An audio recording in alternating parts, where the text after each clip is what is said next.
Vous écoutez Animal, la série qui s'intéresse à l'animal en ville, des êtres vivants petits ou grands avec lesquels nous partageons nos cités.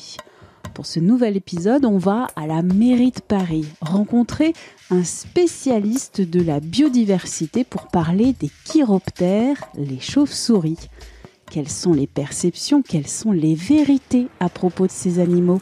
Je suis Xavier Jappiot, je travaille à la ville de Paris en tant qu'écologue naturaliste chargé d'études de la biodiversité.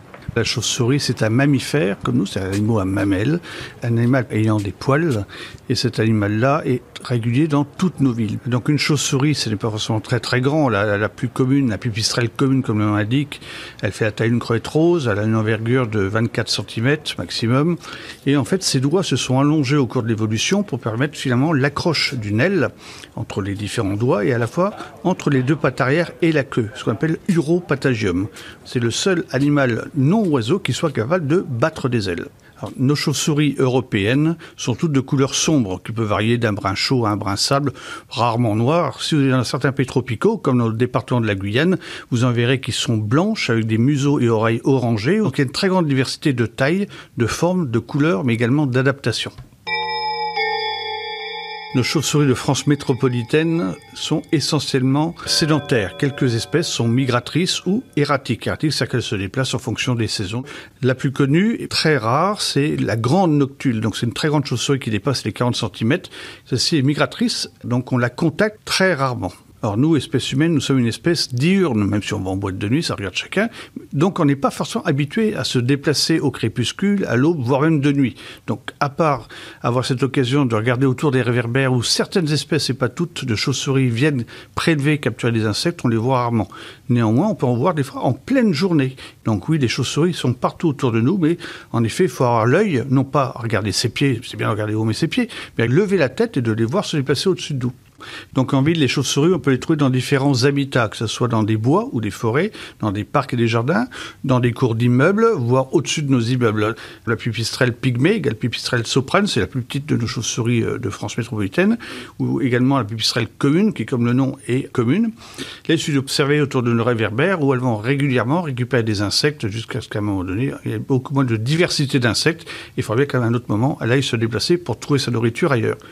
Donc la pipistrelle commune, c'est un des très rares animaux qui tolère la lumière humaine, donc elle est capable quand même de se nourrir. Mais d'autres espèces sont très spécialisées, comme le grand murin, comme la barbastelle, etc., qui sont des animaux qui ont besoin vraiment d'une obscurité presque opaque.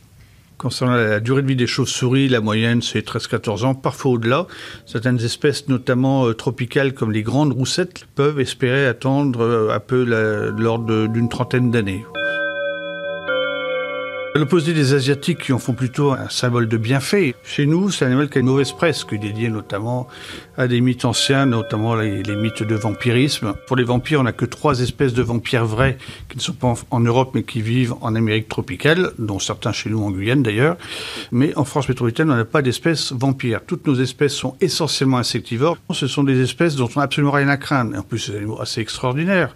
Pour donner un ordre d'idée, c'est un animal qui peut prélever près de 200 000 insectes en l'espace de 200 jours d'activité. Donc en termes de lutte contre des maladies particulières, en certains lieux, notamment le chikungunya, le moustique tigre, toutes ces maladies liées à des insectes, va permettre de limiter leur impact.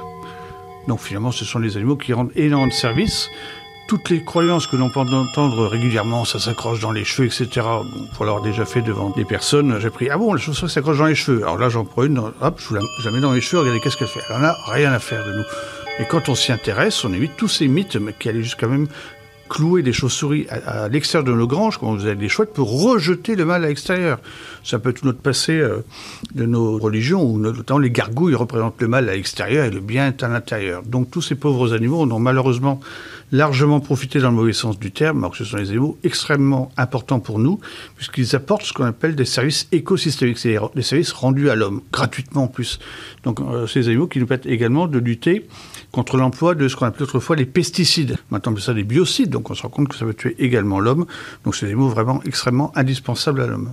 Nous avons, nous, Parisiens, une chance énorme parce qu'on a la plus grande colonie d'hibernation de pipistrelles communes d'Europe de l'Ouest. La première est en Pologne. En moyenne, 650 individus. Donc, c'est quand même pour nous rassurant parce que depuis 2014, cette colonie remonte petit à petit. Donc, en termes d'appui à l'humain pour limiter les insectes dits indésirables, c'est une colonie absolument extraordinaire.